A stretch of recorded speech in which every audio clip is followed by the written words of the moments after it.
This is an R Media podcast. The powder room is one of those rooms that you can have so much fun with. Yeah. Because it's a small room. Exactly. Everyone's going to visit, and then they're going to come out, and you generally want someone to go, wow, and then you go, huh, it's kind of those when you go to hotels or you go to, you have experiences, and you go, God, have you seen? Go and go to the toilet, go to the powder room. Got to go to the toilet, and it can be wow because you're not in there for hours on No, end. exactly. It's not like you're ever going to get sick of it. Yeah. Right? We are back with part 2 of my chat with Deb Hutton. If you're rejoining us after listening to part 1, welcome back. And if you haven't already listened to part 1, scroll back up in your feed, listen to part 1, and then join me back here again. Deb has done everything from modelling to hosting TV shows to editing magazines. And I just had to ask her about the most spectacular things she's done, plus why she wants guests to go wow when they visit her bathroom. Here's Deb. I would like to know more about Canopy Bay. You were talking about it earlier, but for any of our listeners who aren't aware, or the lady you bumped into in what's it At the reception. They said I had a clothing line. No, it's a hat line, and it's called Caramel. No, it's called Canopy Bay. But thank you for taking notice. It's interesting. I had a pretty massive skin cancer, God, it'd be a long time ago now, which was infiltrating BCC that was just sitting under my nose on my right-hand side of my face. And it was a pretty significant surgery. This is probably 15 years ago, something like that. Anyway, did it, healed, got on with life, television, did all that kind of stuff, life kept going. Yeah. And then just before we locked down in COVID, my derm was keeping an eye on something, and she said, I'm not sure about that. So I went to see my surgeon because he was always checking on me, and he said, this has got to come out now. We're about to do 2 biopsies today. And I went, what do you mean 2? Because I could just see there was 1. And they did the biopsy, and he rang me, and I didn't want to go in for surgery. And he said, look, all the pathologists are about to pack up and go because we're going into lockdown.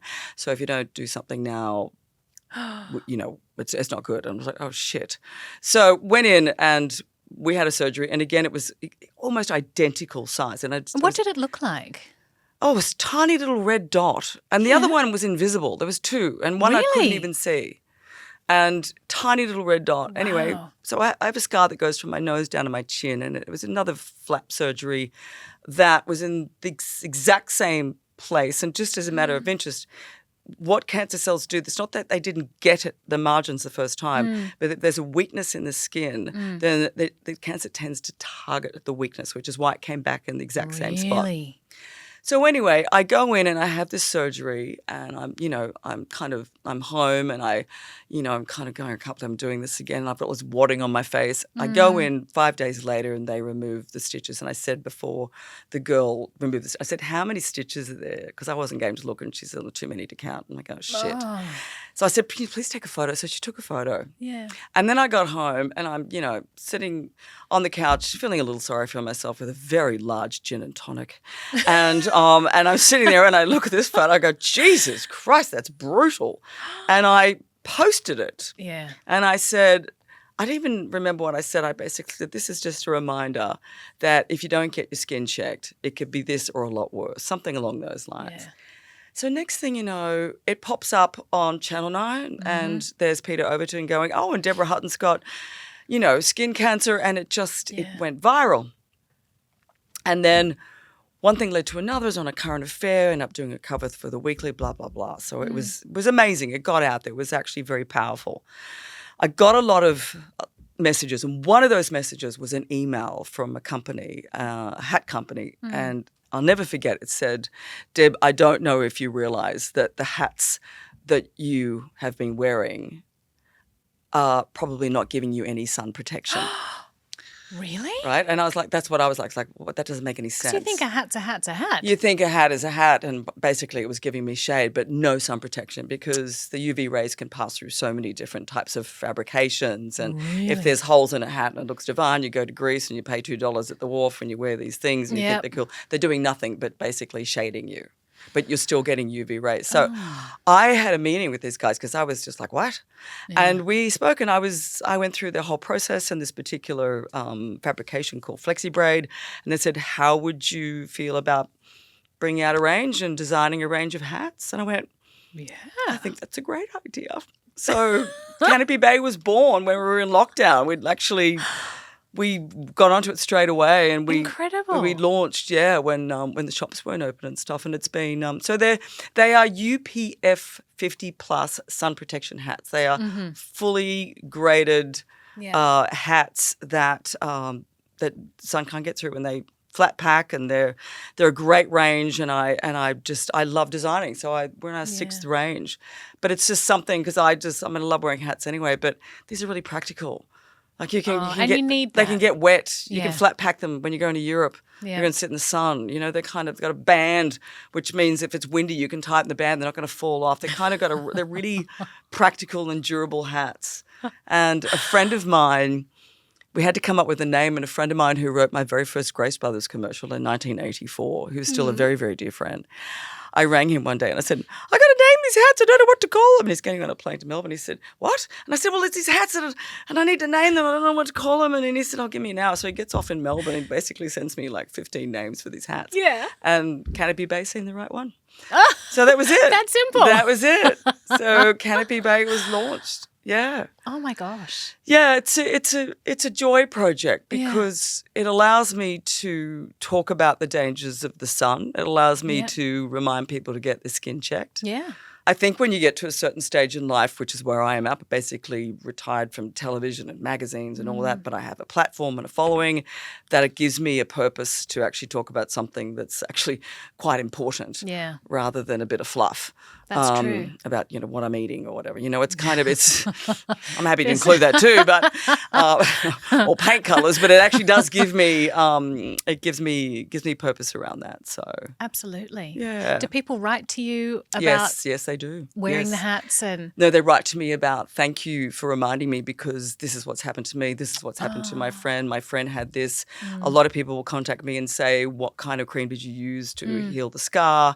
Friends that I know and other people will contact me and say, who was the surgeon you used because they did a great job. Yeah. So I'm sort of become the sort of a go-to for, which is great. What It's is great. the most important messaging that you want people to hear? The most important thing, we can all sit here and go slip, slop, slap. The most important thing is to get your skin checked because if the damage has been done, if you can stop it from happening, fantastic. Even if you're getting sort of, later on in life and you think, oh, bugger it, it's all done already. Live your life if you want to, but you get your bloody skin checked. Just go and get it checked because early detection is absolutely everything. And like you said, one was a red dot, one was invisible. So how would we know? Yeah, we don't know. We don't know. And we think we know. I think then you become a bit paranoid then. Once you've had a few, which I have, which is good. Paranoia it's a good thing. Yeah, definitely. Do that. So when was the last time you had your skin checked? Yeah, it's been a few years. So I'm Seriously? feeling a little, Really? And I am a pale gal. You are pale. You got beautiful skin. Yeah, you should do. I don't see a lot of sunlight, no. But still, that shouldn't be a reason for me to feel safe about it. No, absolutely not. Yeah. No, absolutely not. And also, I'm sort of deficient in vitamin D. That's the other thing is you stay out of it, and that's not good for you either.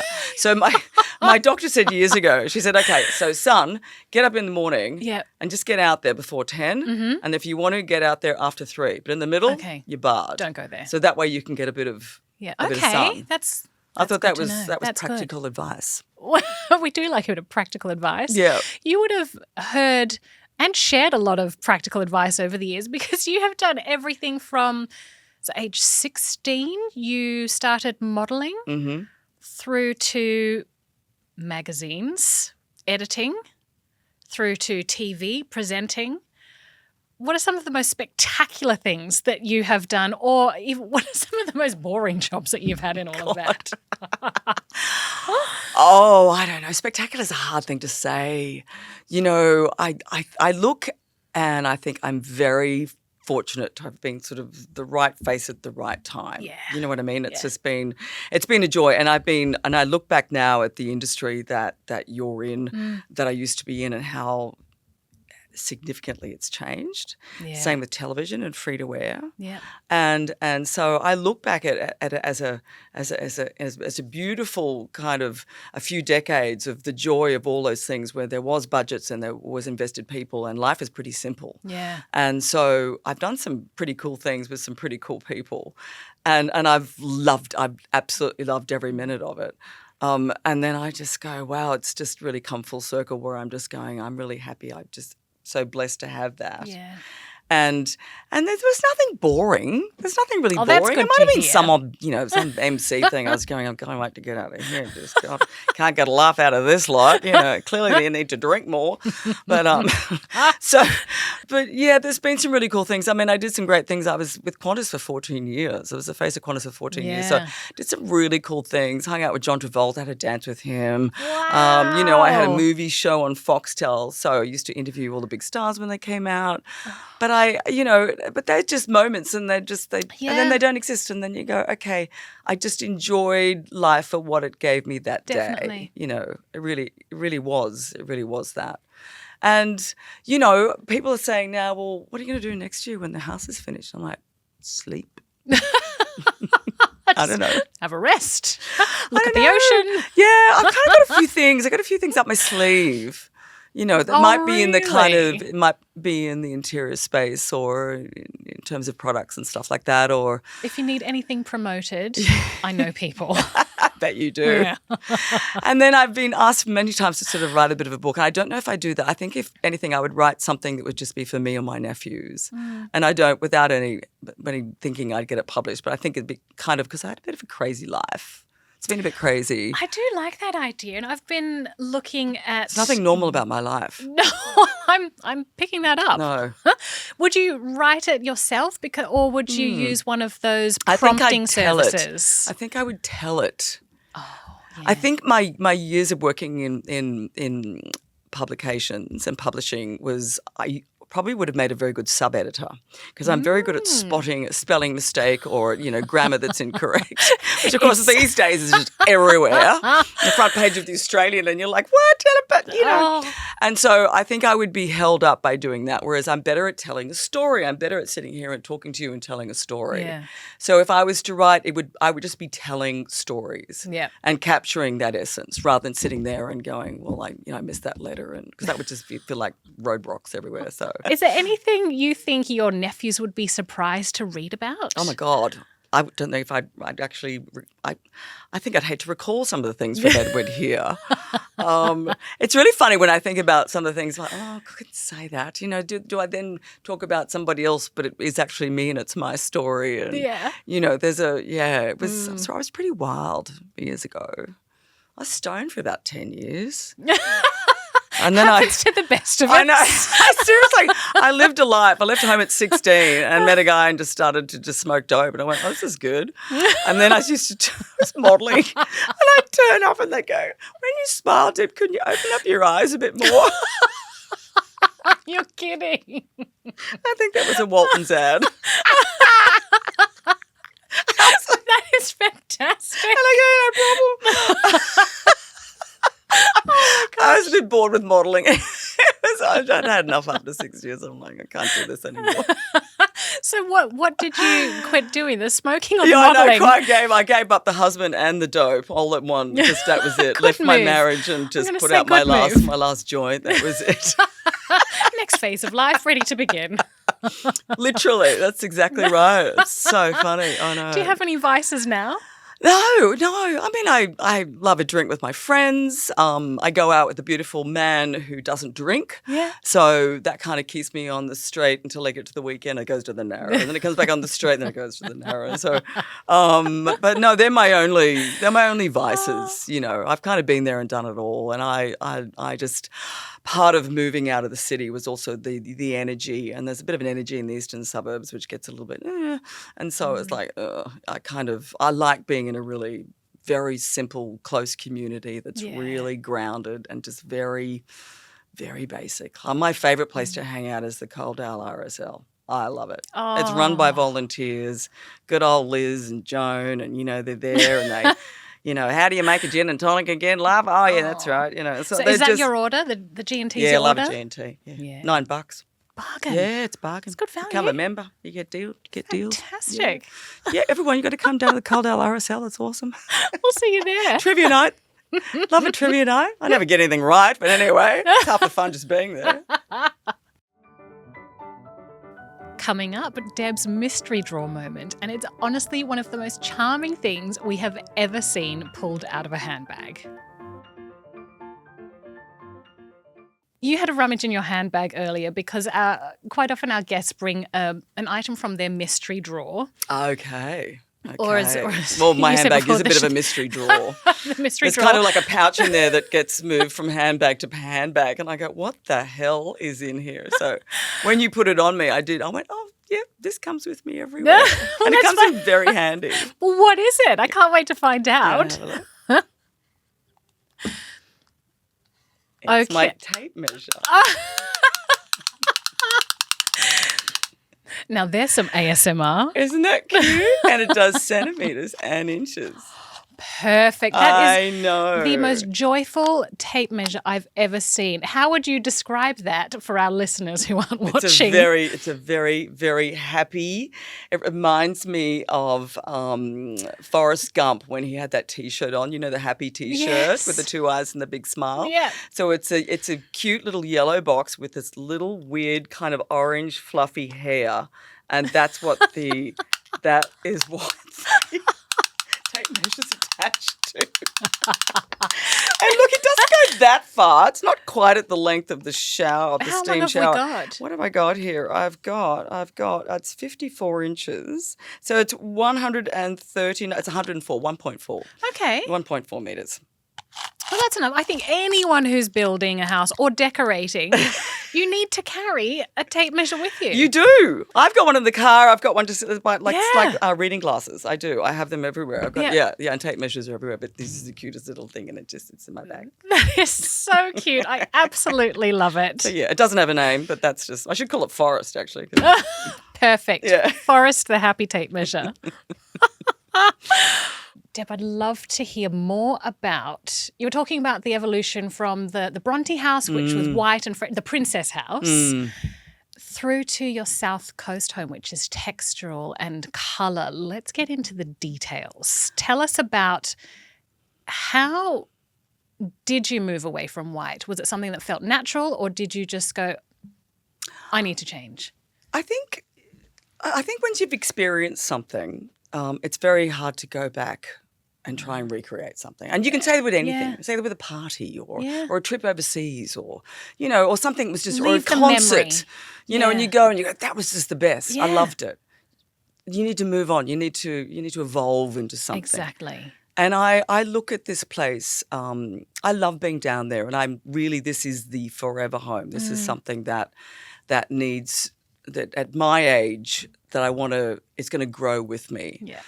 And so to move away from that all white, which I think we've kind of done White Hamptons. It's been done to death. It's beautiful. It's had its moment, but I do think we need to sort of move on to something that, the pendulum will always swing. It can swing so far, and then it'll start to come back. I and agree. It'll go back over to like crazy colours, and then it'll sort of find it. So for me, neutrals has always been something I've been really comfortable with. So I just go back to something I go, well, needs to have warmth to it.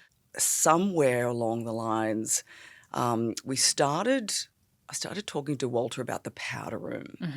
And so the powder room is one of those rooms that you can have so much fun with. Yeah. Because it's a small room. Exactly. Everyone's going to visit, and then they're going to come out, and you generally want someone to go, wow, and then you go, it's kind of those, when you go to hotels or you go to, you have experiences and you go, God, have you seen, go and see, go to the toilet, go to the powder room. Got to go to the toilet. And it can be wow because you're not in there for hours on end. No, exactly. It's not like you're ever going to get sick of it. Yeah. Right? So I started with a beautiful Eurowalls mural.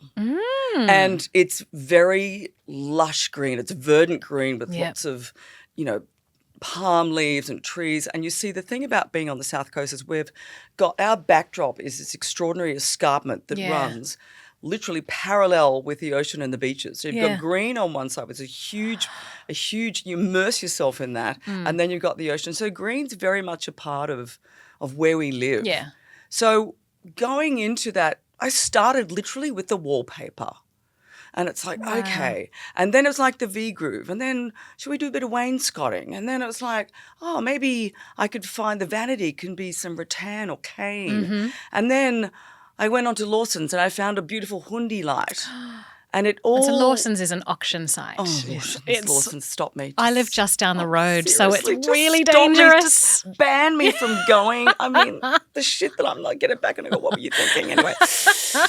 But this was beautiful, beautiful Hundi light. So it kind of started and it informed where the house was going. Yeah. And I think sometimes you just need that one thing. Like when my girlfriend said, what's the best bathroom you've been in? Yeah. Bang, Hooker Lodge. It's got beautiful, beautiful paneling, wall paneling. And then it's like, oh, that's the bathroom. That's the beautiful powder room. Have that experience, come out. And then you go, oh, do we do beautiful dark timber engineered flooring? So now I've got an old-fashioned toilet in there with a wooden lid. Oh. And I've got hot and cold taps, which are like that weathered Gorgeous. organic tap. Yeah. And a funky old gold gilt mirror Fab. with wall sconces. Yeah. So you kind of go, okay, this is like a little fan, just unexpected. Yeah. But when you go in there, you go, okay, this could be anywhere at any time. Yeah. So sometimes you just need that one thing, whether it's wallpaper or just a photo of something that you love and you start there. And it will inform the next decisions. It does. You have to trust the process. Yeah. And I didn't want white, so I found this really beautiful Porter's half French green, and that's what the house is going to be. It's the interiors. I've used that in my house. In the half French green? Yes. Because they've got French green and then in they've the got half. Exactly. So it's half French green all the way through the house. I love it. Do you? I And you've absolutely got love it. I've got it. We have a little greenhouse out the back. Oh. And so I've painted it. I mean, I say it's a greenhouse. That's romanticising Yeah, it. yeah, We've got a Sounds good. Leave washing it there. machine and no, yeah, leave it a greenhouse, greenhouse. the greenhouse. Yeah. And exactly, I painted so many greens. That's It's the a perfect most one. beautiful colour.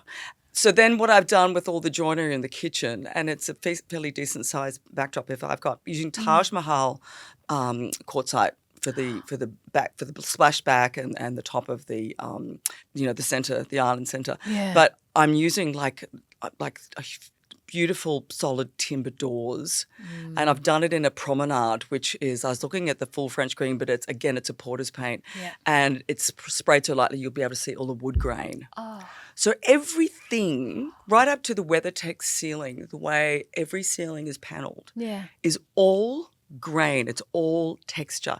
Even the porters, it's that eggshell finish. Which is beautiful. It's texture. It's we're kind both moving our we're fingers. moving our fingers. Yeah, that's... And then we'll sit there and then I love Alfresco Emporium. It's my favourite store, but it's Colorado. It's the other end of the bloody earth from me. But anyway, it's got this beautiful solid oak table and these lovely sort of rattan chairs that sit around so beautifully, and it's that really warm caramel colour that delicious. That is just that says Raffles or says Sri Lanka. Yeah.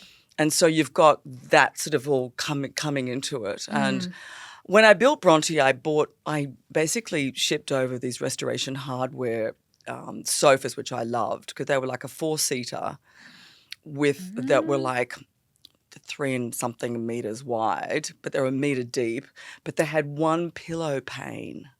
Beautiful. Right? Not 2. Yeah. So no one gets the crack. No one wants the crack. I hate the crack. I hate the crack. It's not comfortable. Not comfortable. Don't give me the crack. I don't want the crack. So if it's a 4-seater, so I'm trying to get Alfresco Emporium to make these sofas so I can get one pillow pane. Will they do it? I think so. Oh, I hope so. Yeah. We need more of this in Australia because Restoration Hardware is a big American. Yes, and they're coming to Australia. They're opening up their signature store in Double Bay. But I loved those sofas, and they were slip covered, so you can take them off and wash them. Even better. Yeah. So I'm trying to get that done. And then and then outdoor table, again, beautiful woven cane chairs. So everything's cane, rattan. Can you imagine yourself sitting in the furniture? Absolutely. What are you doing? That's all I think about. What do you want to do in these rattan chairs? I just can't. it's going to be, I mean, it's so funny because you spend your life in renders. So the architects have got this incredible platform that when you say, okay, this is my artwork, I've had a Richard Allen, I've had these 2 pieces, this is the size. Yeah. I own these 2 gorgeous chests I got at Orient House. They're going in there. I made these lamps years ago. I love them. They're going in there. I send them a photograph and they go into the renders. Yeah. So you're sitting there looking at these really- renders you with know the what you're actual gonna furniture get. and your actual artwork. Isn't it wild? So you start seeing it all come together. yeah. But I do think there's something beautiful about getting out of the comfort zone of white. White's very easy. It is. It's a very easy thing to do because you can throw anything against it. Yeah. But I think if you actually want a little bit more warmth and to kind of have that relaxed, then I think, and I love the way you have half French green. It was just, to me, that was like the perfect neutral colour. It is. That's exactly it. It's soft. It's not a statement. No. The promenade that goes with it will be really beautiful. And I've got the kitchen island. It's just this lovely, solid, dark timber. So it's like a piece of furniture. So that's is not painted. Fabulous. So you've got this kind of lovely juxtaposition of this soft paint and then all these textures, and then you've got that lovely wood with sort of these knurled legs, and there's a bit of brass. I can just see how excited you are. Yeah, it's really exciting. What about storage? Do you have a lot of stuff? Oh God, I've got so much shit.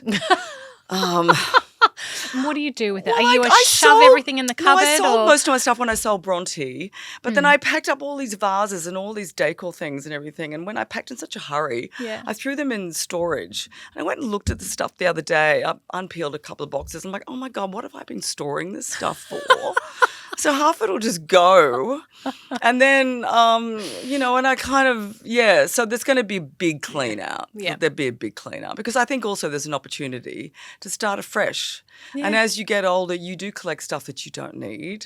So now that we're on like the 3rd time that we're renting, the 3rd time we've moved. Yes. I'm getting rid of stuff and I'm also I'm tagging stuff going, that'll be sold, that'll be gone, that'll be gone, that'll be gone. I just want to keep it really clean and sort of start. That's really satisfying. Start with the necessities. What are necessities to you?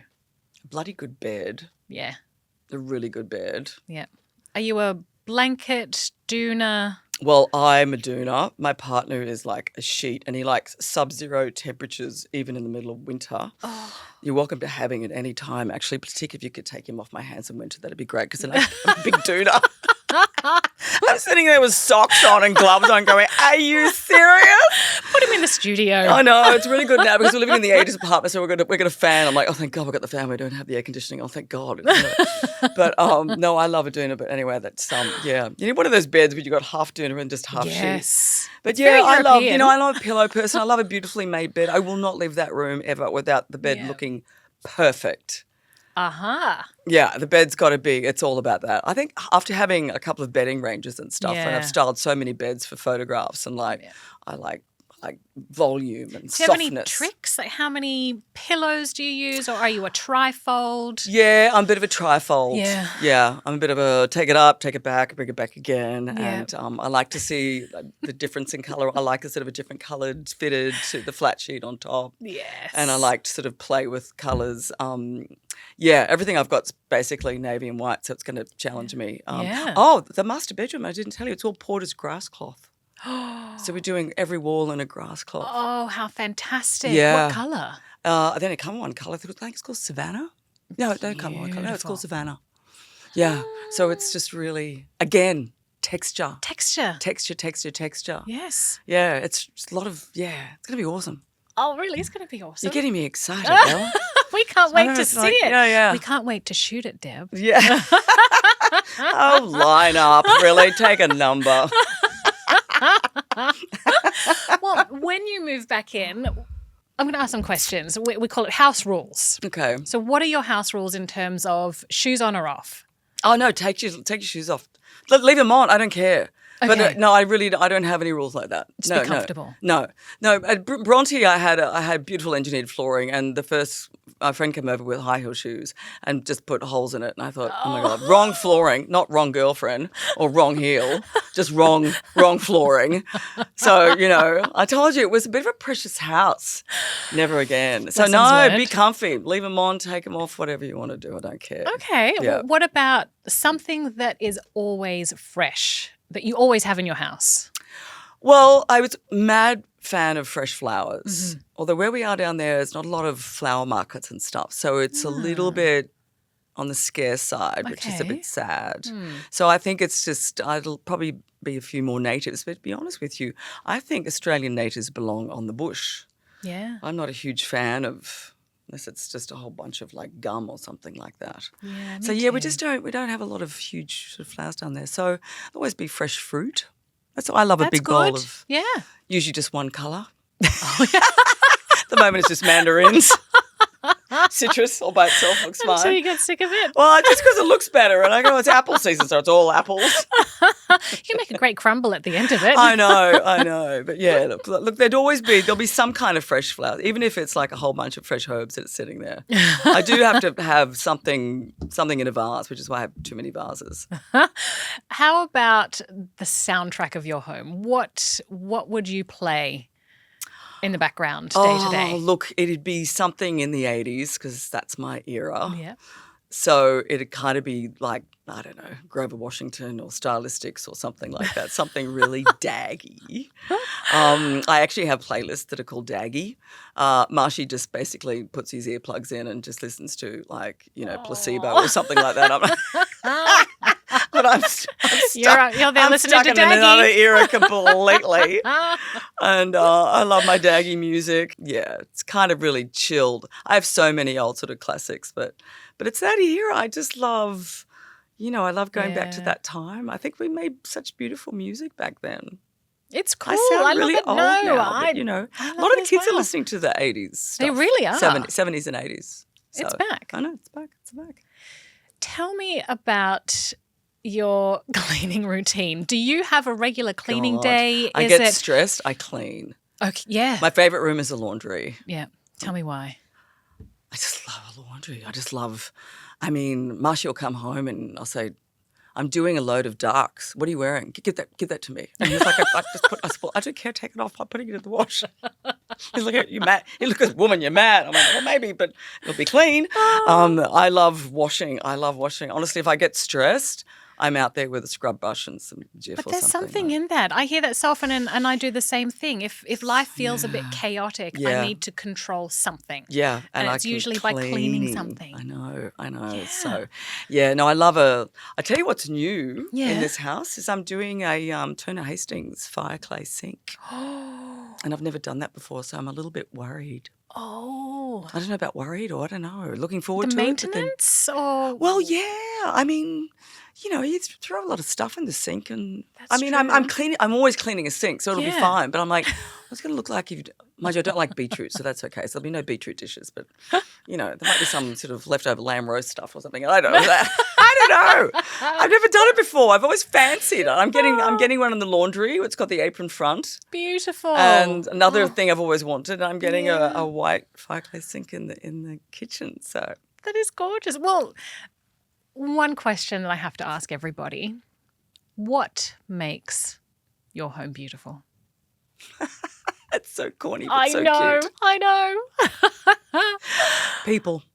Oh, that is beautiful. People, yeah, it's people. It really is. Yeah. A home comes alive with energy. That's how It does. a home is. It's the energy in it. Yeah. So, that's Marshy. He has a beautiful energy. We'll get a dog when we have fences. We've got beautiful friends we'll invite over. We have family. Yeah. So that's what makes a home. Yeah, it's people. I couldn't agree more. The right people. The right people. I saw a sign outside a house once that said something like, our visitors always bring us joy, some when they arrive, some when they leave. Yeah.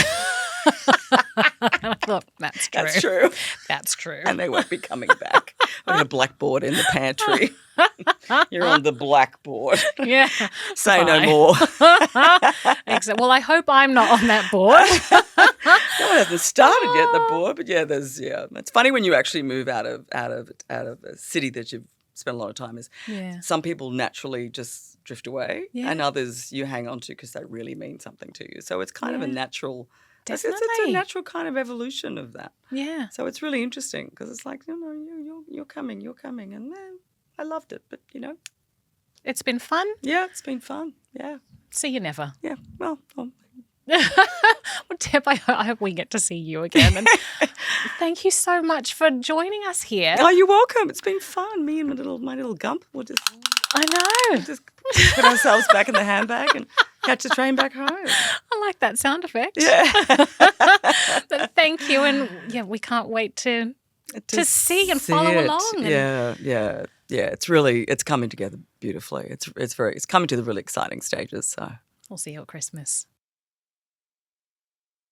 I had so much fun chatting with Deb about her build on the South Coast. Her energy is just infectious, and her vision for this house is something really special. I love how she's gone from building the Princess House in Bronte to something that is entirely and unapologetically her. If you loved this episode, you'll have to check out our two-parter with Matty J, where he spilled all the details about the renovation of his own South Coast home in Ulladulla, Chantemere. And while you're there, make sure you subscribe to Home Beautiful on YouTube and follow us on your favourite podcast app. We'll see you next time. This is an R Media podcast.